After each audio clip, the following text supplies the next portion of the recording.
Le titre de mon message aujourd'hui, ça va apparaître à l'écran, c'est « Ne sabote pas la vision avec une mauvaise méthode ». Ne sabote pas la vision avec une mauvaise méthode. On lit ensemble dans Nombre, au chapitre 14, le verset 23. Nombre 14, verset 23. Voici ce qu'il est écrit. « Aucun d'eux ne verra le pays que j'ai juré à leurs ancêtres de leur donner. Aucun de ceux qui m'ont méprisé ne le verra. » On prie ensemble. Seigneur, merci pour ta parole, qu'elle puisse nous inspirer, nous recadrer. C'est entre Dieu nous bénir et nous apporter révélation. Je prie que tu me donnes l'onction et la capacité maintenant de prêcher au nom de Jésus. Et tous ensemble nous disons Amen. Le problème n'était pas la vision. Le problème, ton problème, ce n'est pas la vision. Et si la raison de l'échec se trouve ailleurs, parfois on dit, c'est parce qu'il n'y a pas de vision. Des fois, il y a la vision, mais la vision a été sabotée. La vérité, les amis, c'est que lorsque j'ai commencé Impulsion, lorsqu'on a commencé Impulsion, la vision était juste, elle était appropriée de Dieu. Tout au début de l'église, une vision pour une église dans Paris, pour atteindre Paris, pour toucher les Parisiens. Le problème est qu'on a perdu du temps et par la grâce de Dieu, la vision n'a pas été sabotée, mais ça aurait pu à cause d'un problème de méthode, à cause d'un problème de mauvaise méthode. Autrement dit, on a commencé l'église, en fait, la vérité, sans méthode. Et on s'est dit, on y va, let's go, d'accord? Et on a fait ça de manière comme ça venait.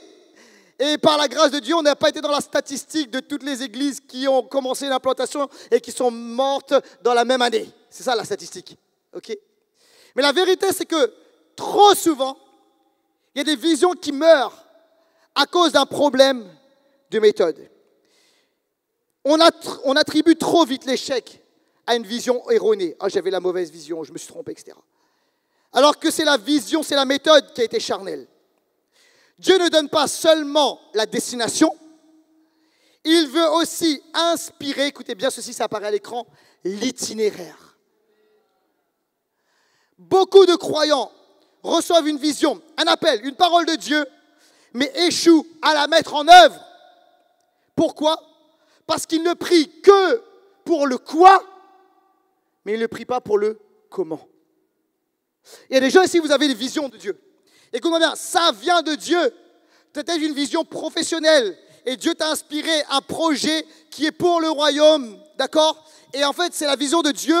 Tu as la vision de Dieu, mais tu vois que ça ne marche pas. Ou tu es sur le point d'échouer. Ou il y a des gens, vous avez même échoué. Tu dis, le problème était la vision. Non, le problème n'est pas la vision. Le problème était la méthode. Et il y a des personnes ici, vous avez une vision pour la famille, une vision pour la génération à venir, une vision pour votre ville, pour votre quartier, une vision. Mais écoute-moi bien, prie pas seulement pour la vision, il te faut également la méthode qui vient de Dieu. Parce que la vision doit être inspirée, mais la méthode doit également être inspirée. Autrement dit, le comment doit venir de Dieu. Quelqu'un a dit amen à cela. Et en fait, j'ai vu les chrétiens, la vérité c'est que j'ai vu les chrétiens entrer dans des problèmes car ils ont foncé avec la vision sans avoir reçu le comment. Et il y a eu de la précipitation, il y a eu parfois des déménagements. Dieu m'a parlé, ok, Dieu m'a parlé, tu tournes le dos, il n'y a plus personne. Tu as déjà vu ça ou pas? En fait, le problème, c'est qu'on confond, le feu de la vision qu'on a reçue, d'accord? Et on dit, ça presse, ça presse, ça presse. Non, ça presse pas. C'est le feu de la parole de la vision que tu as reçue. Mais si tu n'as pas reçu la méthode, bouge pas. Si tu n'as pas reçu le comment, bouge pas parce que tu vas aller dans des problèmes. Ok? Il y a des personnes qui ont démissionné trop vite. Est-ce que Dieu t'avait dit de démissionner? Peut-être pas. Vous êtes là ou pas? Dieu m'appelle. Oui, mais est-ce que Dieu t'a dit de démissionner? Et toutes sortes de mauvais choix. Pourquoi? Est-ce que le problème c'est la vision? Non, le problème est la méthode. Le problème n'est pas le quoi, mais le problème est le comment. Et écoute-moi bien, Dieu veut inspirer les deux. Tout est pour lui et tout est par lui. En fait, il faut faire pour Dieu, mais il faut faire également selon Dieu. Et en fait, on s'est arrêté à le pour Dieu. Et tu dis, Dieu ne m'a pas béni. Comment ça se fait? Écoute-moi bien, le problème n'est pas Dieu, le problème est que tu n'as pas prié pour la méthode de Dieu, le projet de Dieu. Quelqu'un est avec moi dans ce lieu? Je rentre directement dans mon message, dans mon premier point, et ça va apparaître à l'écran. Attention. Premièrement, le danger d'une méthode charnelle. Le danger d'une méthode charnelle. Nous recevons des visions du ciel. Des fois, on dit, Seigneur, montre-moi. Et Dieu t'inspire. Et là, tu t'arrêtes. Waouh! Et tu fonces. Nous recevons des visions charnelles, puis nous les exécutons selon notre chair, selon notre logique humaine, selon nos émotions. Écoute-moi bien, tout doit être par l'Esprit de Dieu. Et l'Esprit de Dieu veut te guider dans chaque étape, dans chaque step que tu vas prendre. Je voudrais prendre un exemple aujourd'hui. Et c'est l'exemple de Moïse. Et on a lu ensemble Nombre 14, 23. Et c'est Dieu qui parle. Et Dieu parle à Moïse pour lui et pour la génération qu'il drive, qu'il lead. Et il a dit, aucun d'eux ne verra le pays que j'ai juré à leurs ancêtres. Personne. Est-ce que le problème était la vision? Non. Dieu a dit, j'ai bien parlé, cette terre est pour vous. Quelqu'un dit Amen. Dans ce temps, dans cette génération, je pose ça comme ça. Bref, je ferme la parenthèse. C'est la terre que j'ai juré de donner à vos ancêtres. Le problème n'est pas la vision. Dieu a bien parlé, mais vous n'y rentrerez pas. Pourquoi? Parce qu'il y a un problème de méthode, c'était charnel. Je voudrais vous parler un moment de Moïse, des espions et de la méthode humaine. Et ça a créé, ça apparaît à l'écran, un sabotage de la vision divine. Un sabotage de la vision divine. On va poser le contexte. Le contexte ici est que Dieu a donné une vision claire. Dieu avait donné une vision claire, faire entrer le peuple dans le pays promis. Écoutez bien. Dieu a dit ceci dans Exode au chapitre 3, verset 8. Je suis descendu pour le délivrer, d'accord, d'Égypte, et le faire monter dans un bon et vaste pays. Écoutez bien, en fait, c'est terrible. Mais le projet de Dieu était que Moïse rentre dans la vision. Moïse devait rentrer dans la terre promise. La vision était pas seulement pour Josué, la vision était pour lui. La vision était claire. Mais quel était le problème ici? Le problème était un problème de méthode. Et je ne sais pas si tu l'as vu, parce que moi je ne l'ai pas vu tout de suite dans la parole. Mais la méthode était une méthode humaine. Et ça va apparaître à l'écran. Moïse envoie des espions. Est-ce que c'est une idée de Dieu ou est-ce que c'est une idée humaine?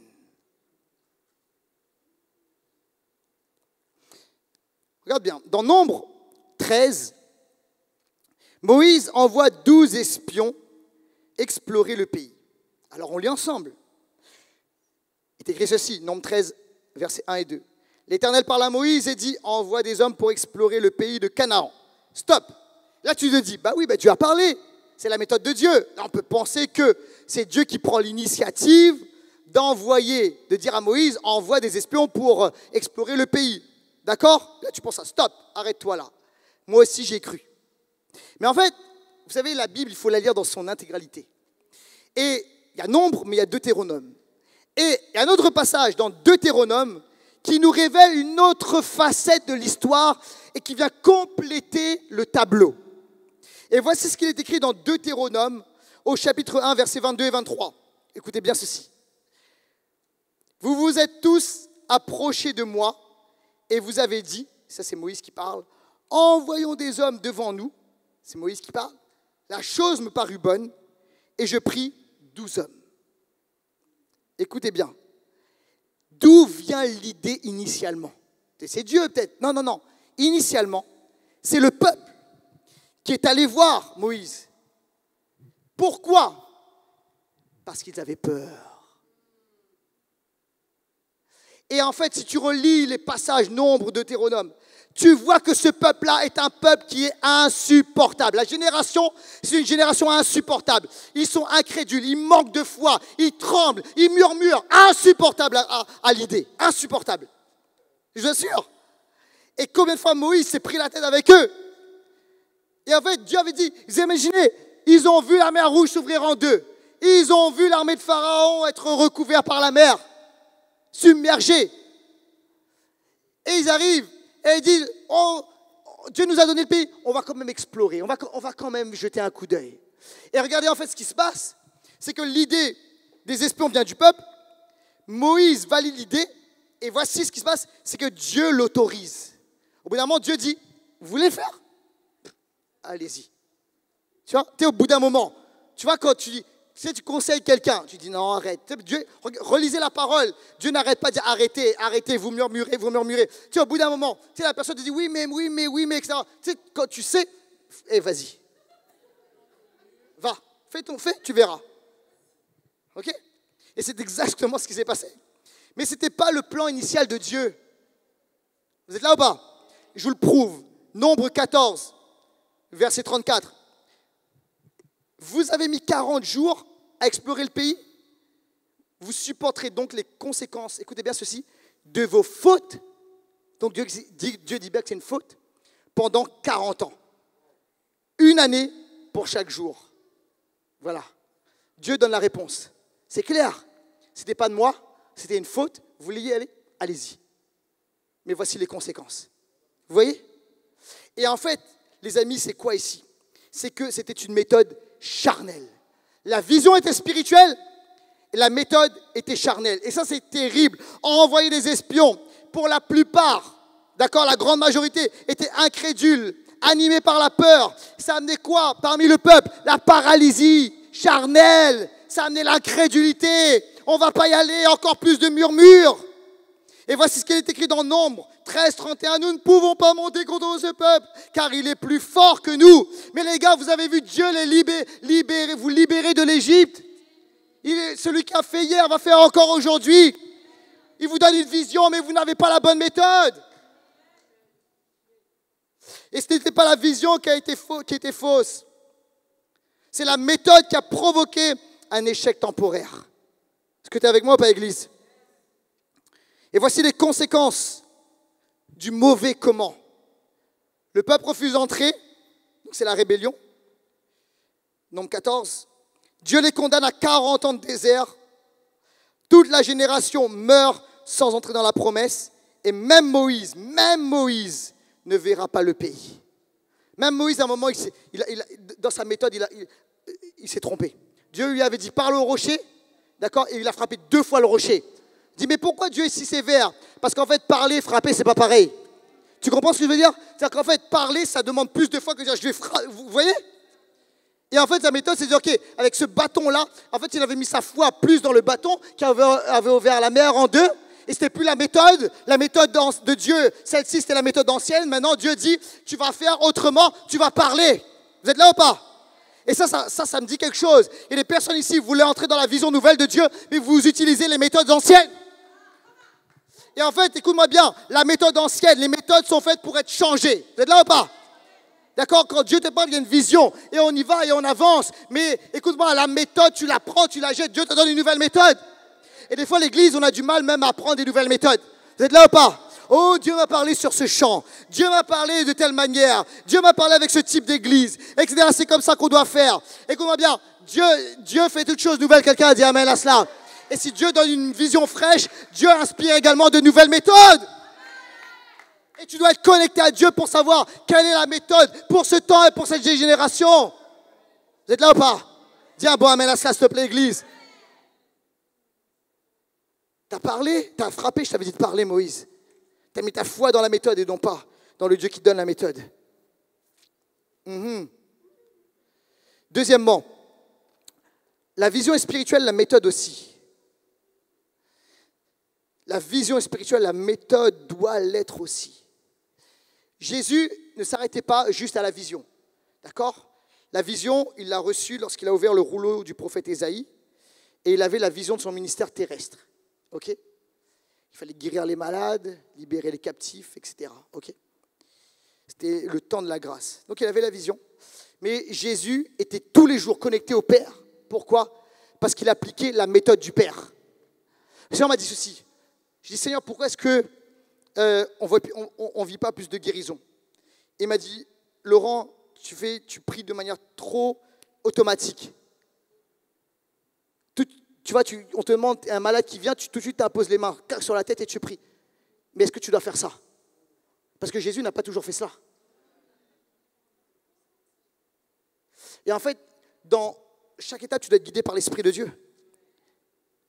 Et lorsque Jésus opérait le ministère, lorsqu'il guérissait par exemple les malades, il faisait avec des méthodes différentes. Il faisait selon ce qu'il voyait du Père, nous dit Jean, chapitre 5, au verset 19. Et en fait, pourquoi Jésus était constamment en communion avec le Père? Il avait cette relation de prière, il avait besoin du Saint-Esprit, parce qu'il avait la vision, mais il avait besoin de la méthode aussi à chaque fois. Et il allait là où il devait aller, inspiré par le Saint-Esprit. Des fois, il ne priait même pas. Hein. Bien souvent, il ne priait pas pour les malades. Des fois, il renvoyait les gens comme ça. Des fois, il mettait de la boue. Des fois, il faisait des trucs. OK? Parce que la méthode était inspirée de Dieu. Des fois, il ne cherchait pas le démon. Il dit, c'est bon, tu peux rentrer, le démon est parti. OK? Et en fait, on doit être sensible à l'Esprit de Dieu parce que la méthode est également spirituelle. Et dans ce que Dieu te demande de faire, prie pour avoir la méthode de Dieu. Dans la Bible, on voit que Dieu donnait des instructions précises. Par exemple, pour les guerres, à Jéricho, Dieu a dit, je vous donne les terres promises, mais même dans le processus, même dans le comment Dieu a inspiré, d'accord? Josué à Jéricho, la stratégie était détaillée. Je ne vais pas rentrer dans les détails, vous connaissez, pour ceux qui ont l'habitude de lire la Bible, vous connaissez l'histoire. Il y avait toute une stratégie détaillée de Dieu. Dieu avait donné le comment, Dieu avait donné des instructions précises. Pour ceux qui ne connaissent pas l'histoire, il fallait tourner autour de la ville 7 fois. Et vous allez lire ceci dans Josué chapitre 6. D'accord? Gédéon était appelé pour libérer le peuple, d'accord? Des Madianites. Mais selon la méthode de Dieu, Dieu à un moment il dit, il y a trop de gars avec toi. Tu dois en renvoyer. Encore. Mais ils sont des milliers. Et nous, on est combien? 300. Et le Seigneur a donné une méthode. 300 hommes. Des cruches, des torches, des trompettes. Le Seigneur a mis un brouhaha, un désordre, d'accord? C'était la méthode de Dieu pour la victoire. Dieu donne une vision. Une vision, comment dirais-je, à David. David reçoit la vision pour le temple. Un temple à Jérusalem. Un lieu où sa résidence, où sa présence va résider. Ok? Mais écoutez bien ceci. On voit dans 1 Chronique que des plans ont été donnés à David par révélation. 1 Chronique 28 nous montre cela. Donc il y avait la vision, mais également la méthode. Parce qu'il ne fallait pas construire n'importe comment. D'accord? Il y avait une mise en œuvre, une capacité à implémenter qui devait être également inspirée. David contre Goliath. Je vous montre tout là. Le Seigneur dit, il parle au cœur de David. David sait, non, il ne peut pas insulter le Dieu d'Israël. Alors David se lève, mais regardez, il ne combat pas n'importe comment. À un moment, Saül veut lui mettre l'armure. Et il dit non à l'armure parce qu'il comprend que la méthode est charnelle et humaine. Et il comprend qu'il doit y aller avec ses pierres et sa fronde. Et il va combattre de cette manière. Et va remporter la victoire. Parce que c'était la méthode de Dieu. Quelqu'un a dit amen à cela. Jésus sait qu'il doit mourir, libérer les captifs. Il sait qu'il doit accomplir une œuvre de victoire. Mais regardez, il le fait selon la méthode qu'il a reçue. Et la méthode qu'il a reçue est folle. C'est de mourir sur une croix. Mais il devait le faire selon la méthode de Dieu. Donc vous voyez, à chaque fois, la vision est spirituelle, mais la méthode est également spirituelle. Tu dois prier pour la méthode. Seigneur, comment faire? Comment faire pour atteindre la vision que tu m'as donnée? Comment faire pour vivre? C'est le projet que tu m'as donné. Inspire-moi, guide-moi, oins-moi. Quelqu'un a dit amen à cela. À quoi ressemble la méthode de Dieu? À quoi ressemble le comment de Dieu? Je vais vous donner quelques indices. Comme ça, si tu vois, là, ça veut dire que c'est pas. Si tu l'as pas, c'est-à-dire que c'est probablement pas la méthode de Dieu. Écoute-moi bien. Souvent, je parle de grands accomplissements, d'accord? De grandes visions, des accomplissements de grandes visions.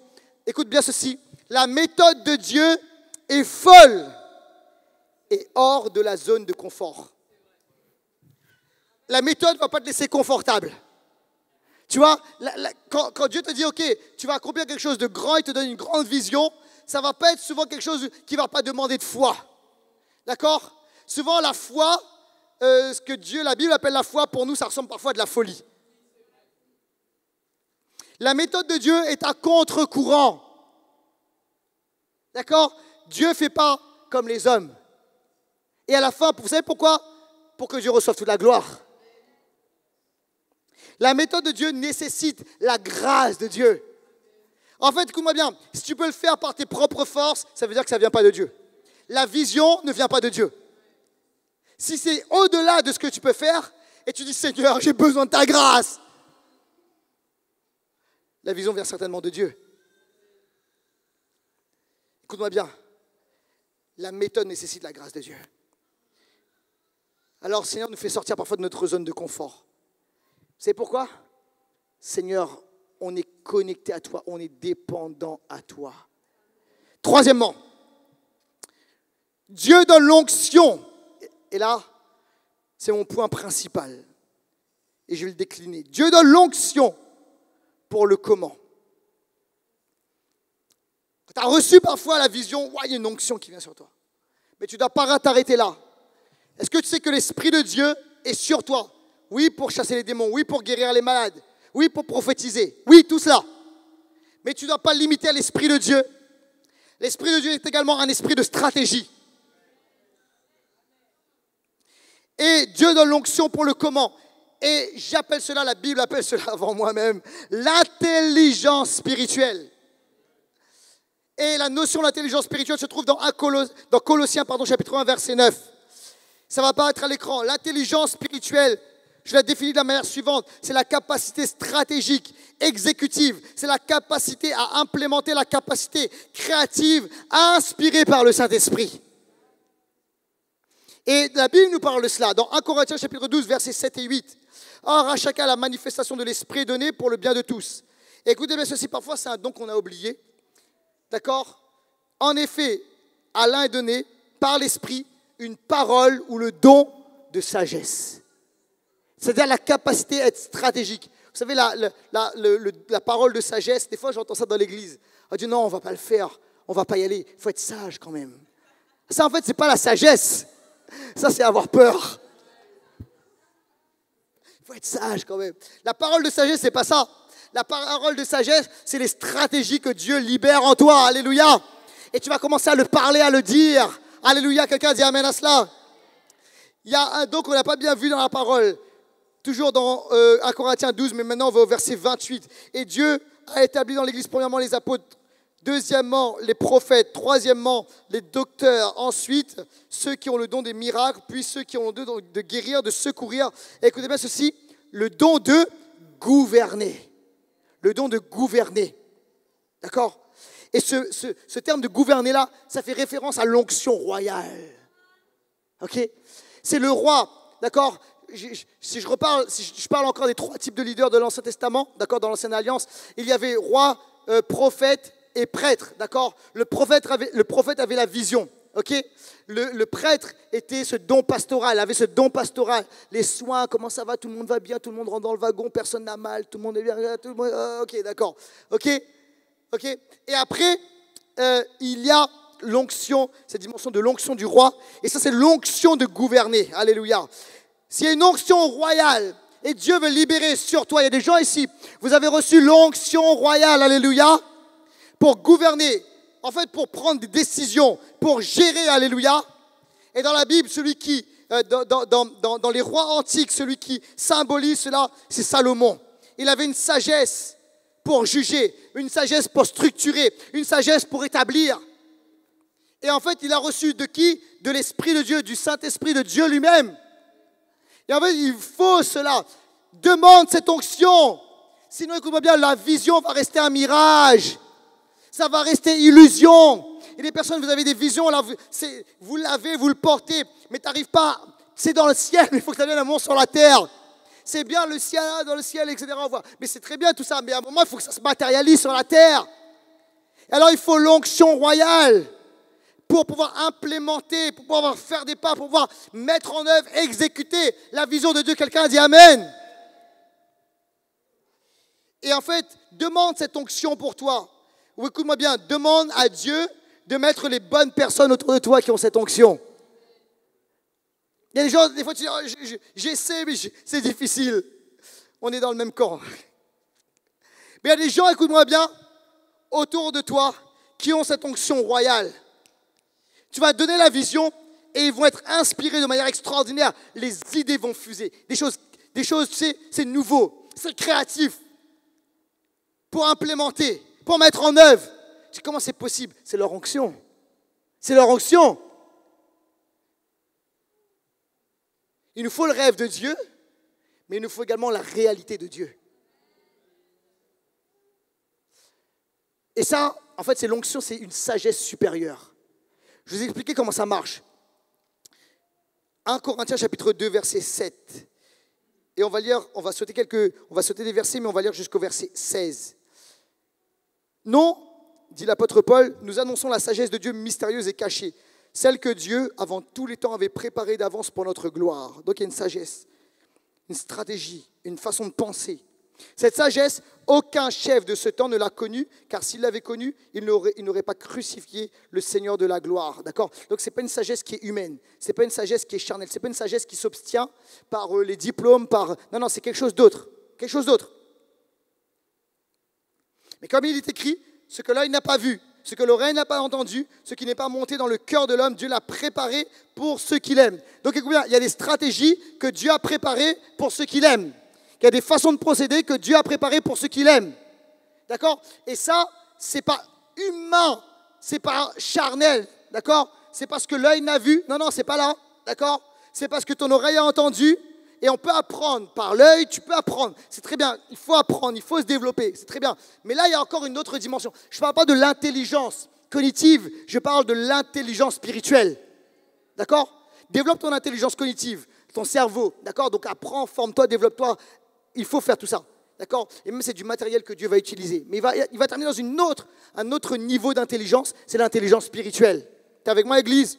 Verset 10. Or, c'est à nous. Oh, gloire à Dieu, j'aime ça. C'est à nous. Vous êtes là ou pas ? Dis avec moi, c'est à nous. Que Dieu l'a révélé comment ? Par son esprit. Écoute bien, car l'esprit examine tout, même les profondeurs de Dieu. Les profondeurs de Dieu. Pas ce qui est superficiel, les profonds. Oh là là là là là, l'église. Écoute-moi, des fois, on reste juste dans ce qui est superficiel de Dieu. D'accord ? Mais écoute-moi, l'Esprit de Dieu examine même les profondeurs. C'est des nouvelles révélations, ce sont de nouveaux mystères, c'est de nouvelles réalités. Quelqu'un dit amen à cela. Comprenez ou pas ? C'est pour ça que Dieu renouvelle les méthodes. Il renouvelle ses stratégies. Pourquoi ? Parce qu'il est question des profondeurs de Dieu que l'Esprit nous révèle. En effet, qui parmi les hommes connaît les pensées de l'homme, si ce n'est l'Esprit de l'homme qui est en lui ? De même, personne ne peut connaître la pensée de Dieu si ce n'est l'Esprit de Dieu. Or, nous n'avons pas reçu l'Esprit du monde, mais l'Esprit qui vient de Dieu. Verset 16. En effet, qui a connu la pensée du Seigneur et qui pourrait l'instruire ? Or, nous avons la pensée de Christ. Alléluia. Voilà comment ça fonctionne. Ça fonctionne d'esprit à esprit, puis d'esprit à notre cerveau. Je m'explique.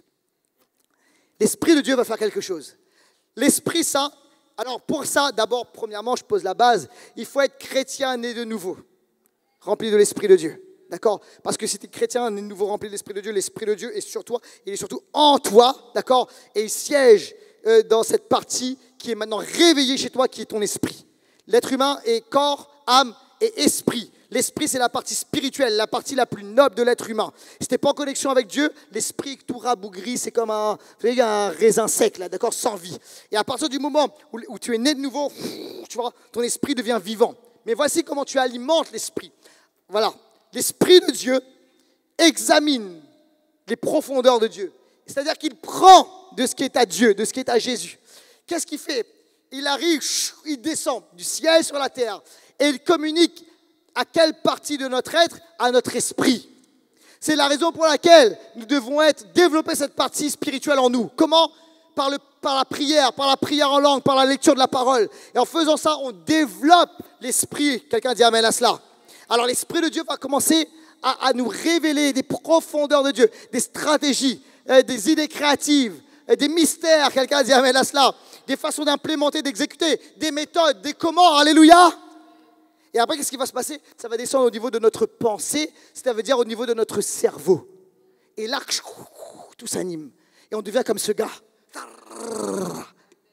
Sur la slide. Tu vois ? Et là, tu as les idées de Dieu. Waouh ! Tu dis, comment ça se fait ? Je sais que je ne suis pas aussi intelligent que ça. Parce que c'est l'Esprit de Dieu, alléluia, qui a toute la science.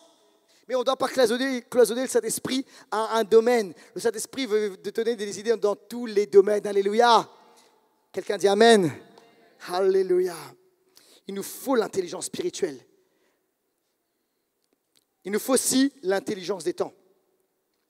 Avoir, ça apparaît à l'écran. Avoir la bonne vision sans le bon timing, c'est comme semer une bonne graine hors saison. Tu peux avoir la bonne vision, mais ce n'est pas dans le bon moment. Oh, ça me parle, les amis. J'ai un ami pasteur, un proche qui pasteur d'une très grande église, qui m'a dit, toi souvent Laurent, tu as eu la bonne idée, mais c'était trop tôt. Et je n'ai pas su implémenter dans le bon timing. Mais je me soigne, gloire à Dieu, amen. Amen, amen. L'intelligence des temps. On doit avoir le timing dans l'accomplissement de la vision. Et tu dois être dans le temps de Dieu. Quand tu as reçu la vision, écoute, sois sûr d'être dans le temps de Dieu. Fais pas tes valises tout de suite. Je m'en vais, comment, où ça, au bout du monde, je ne sais pas. Tu as eu la méthode, tu as la stratégie. Non, au revoir. 1 an plus tard, des fois, non, les gens ne te rappellent pas. Mais sans en vouloir, tu entends parler. Ça ne va pas. Et on avait dit qu'il ne fallait pas le faire. Qu'est-ce qui s'est passé? C'était la bonne vision peut-être. Mais le timing était mauvais. Et Moïse a vécu cela. Il avait un zèle prématuré. À un moment, tu sais, il a vu là l'Égyptien qui frappait un de ses frères hébreux. Et la vision de Dieu, c'est là, c'est son appel, c'est en lui. Et la vision, tu vois, c'était un zèle, un feu. Et en fait, il s'est juste concentré sur la vision et il a tué l'Égyptien. Tu vois, et en fait, c'était un zèle prématuré. Et c'était une erreur. Il était rejeté par les siens. Et il a dû fuir 40 ans au désert. Jésus est l'exemple parfait du timing divin. À un moment, et on voit ça dans Jean 2, Jean 7, il refuse d'agir quand ce n'est pas encore son heure. Et là, ce n'est pas le moment. Les gens avaient capté la vision. Des fois, tu captes la vision, mais Jésus capte la vision et il capte le timing. Il est dans le timing divin. Et il dit, ce n'est pas encore mon heure. Et c'est dur, les amis. Tu sais, quand tu as la vision, ce qui brûle en toi, mais tu te dis, non, pas maintenant. Laisse faire ici exactement ce qu'il fait. Il prépare les choses. Il y a des étapes, quelqu'un dit amen à cela. Il y a des moments, ça apparaîtra à l'écran. Parfois, Dieu nous inspire, il nous donne la méthode, la stratégie. Mais il y a d'autres moments, d'accord, c'est pour ça qu'il faut être connecté à Dieu, où Dieu prend souverainement en main le comment. Il dit maintenant, toi tu vas côté passager, laisse-moi conduire. Quelqu'un dit amen. Vous êtes là ou pas? Alléluia. L'équipe de louange, vous pouvez revenir, venez sur le stage. Alléluia. C'est ce qu'on appelle des kairos divins. Parfois, Dieu prend souverainement en main le comment. Ce sont des kairos, des moments forts, des moments où Dieu arrive, comme on l'a entendu dimanche dernier. Dieu dit maintenant, c'est moi qui commande. C'est la souveraineté de Dieu. Tu comprends pas? Et toi, tu es là, tu dis, oh, et moi, mon libre arbitre, et moi, etc. Dieu dit, non, maintenant, dans ce temps-là, je prends, côté passager, maintenant je drive. Maintenant, ça, tu comprends ça? Et tu dois être sensible à ces moments-là où Dieu intervient au bon moment pour faire avancer sa volonté. Et en fait, tu vois, il faut distinguer les moments chronos, tu vois, les moments où on est dans un cycle normal, et il y a des moments kairos où Dieu maintenant dit, on n'est plus dans un cycle normal, tu rentres maintenant dans un temps fort divin, et je prends les choses en main. Quelqu'un dit amen. Exemple, Joseph, en Égypte. Joseph reçoit la vision, mais regardez, le comment est complètement en dehors de son contrôle. Ce n'est pas lui qui a implémenté le comment. Il reçoit la vision, vous savez, les gerbes, les étoiles qui se prosternent, etc. Okay? Donc il sait qu'il est appelé quelque part à une position de domination, de leader, et comment, par rapport aux Hébreux et à sa famille. Mais en fait, tout le processus, tout le comment, c'est Dieu qui va le mettre en œuvre. Ça, il y est pour rien. L'histoire de la trahison, le puits, l'esclavage, à un moment il est en prison. Tu vois, c'était une méthode. Ça ne peut pas être une méthode humaine. Tu vois, qui peut dire, ok, je vais planifier ça et puis à un moment je vais me retrouver numéro 2 du royaume d'Égypte. D'accord? Impossible. Ok? La stratégie, cette stratégie-là, c'est la pire stratégie humainement parlant. Mais pourtant, c'est complètement fou mais c'est Dieu qui dit, je prends les choses en main. Et Dieu en fait fait avancer les pions. Il avance, il avance, il avance. Et il sait exactement ce qu'il est en train de faire. Et en fait, Dieu amène les bonnes connexions au bon moment et il utilise le don qu'il a placé en Joseph. Alléluia. Il n'aurait jamais pu concevoir cette stratégie. Il n'aurait jamais pu atteindre cette vision si Dieu n'avait pas pris le contrôle et tissé le comment, même à travers l'adversité. Il y a des gens ici, tu dis, ok, Dieu m'a donné une vision, mais là je suis tellement dans le trou. Dieu m'a donné une vision, je ne sais pas comment faire. Il est probable que Dieu, de manière souveraine, soit en train de prendre le contrôle et de dire, c'est moi qui vais t'amener à la destination. Seigneur, mais je ne vois pas le Waze là. Je ne vois pas le chemin qu'on est en train de prendre. Je n'ai pas besoin de Waze. Je connais le chemin et moi je te conduis. Seigneur, mais ce n'est pas le bon chemin. T'inquiète pas, je sais pourquoi je fais ça. Peut-être qu'il y a des ralentissements là-bas. Peut-être que là-bas c'est compliqué. Et je sais pourquoi je t'amène par ce chemin-là. Quelqu'un dit Amen. T'es là, l'église? Moïse, Dieu l'appelle au buisson ardent, malgré son passé et malgré ses réticences. Moïse a plusieurs reprises dit oui, mais Seigneur, ouais, mais je ne parle pas bien. Oui, mais non, oui, si on m'écoute. Au bout d'un moment, Dieu dit c'est comme ça, tu y vas. Dieu, tu vois, Dieu lui donne presque pas le choix ou pas le choix. Tu vois, il lui dit rentre dans ton appel. Parce que là, c'est un kairos divin. Vous êtes avec moi ou pas? Le jour de la Pentecôte. Alors oui, l'église priait, d'accord? Mais il y a eu un kairos divin pour atteindre la ville de Jérusalem. La vision, Jésus l'avait donnée. Vous serez mes témoins à Jérusalem, etc. Et alors, il fallait commencer par être témoin à Jérusalem. Mais humainement, peut-être qu'ils auraient élaboré des stratégies, etc. Dieu avait sa stratégie. C'était quoi la stratégie? Dieu a choisi le moment où les nations seraient rassemblées à Jérusalem. Et là, bam! Effusion puissante de cet esprit, le feu, la gloire, papa, les effets spéciaux. Alléluia! Et là, quelque chose de glorieux, c'est la stratégie de Dieu. C'est le kairos divin. Et voyez-vous, c'est là que Dieu dit, je prends le contrôle. Je t'amène dans la vision. Et tu vas vivre cela. Tu vas vivre cela. Des personnes dans ce lieu. Dieu peut faire. Il peut t'inspirer la méthode, t'inspirer le projet. Et tu dis, mais wow, c'est quand même fou. C'est fou, ça vient probablement de Dieu. Mais il faut quand même écrire, implémenter, réfléchir selon l'esprit.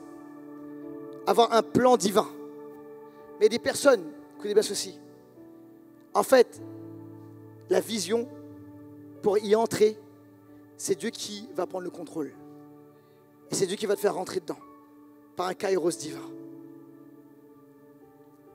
Je vais finir. Ne rejette pas la vision. Parce que l'exécution a échoué. Dieu maintenant veut t'équiper pour le comment. Pas juste le quoi. Il veut t'équiper pour le comment. Des personnes ici, peut-être tu t'accroches à une méthode ancienne, mais écoute-moi bien. Dieu ne bénit pas les méthodes. Ce n'est pas les méthodes, tes méthodes qu'il va bénir. Dieu bénit son chemin. Alors tu dois commencer à changer ta façon de prier. Tu as reçu la vision, écris la vision, dit la parole. Écris la vision. Prie pour la vision. Mais prie également pour la stratégie. Prie pour les ressources. Prie pour les bonnes connexions. Et même quand tu ne comprends pas, parce que souvent la méthode de Dieu, tu ne vas pas la comprendre. Fais confiance à Dieu. Fais confiance à Dieu. Dieu peut reprendre le volant. Et en fait, ce qui va se passer, c'est que sa souveraineté, sa gloire, sa grâce va couvrir nos limites. Nos limites va couvrir tes limites. Au nom de Jésus. Levons-nous dans sa présence, s'il vous plaît.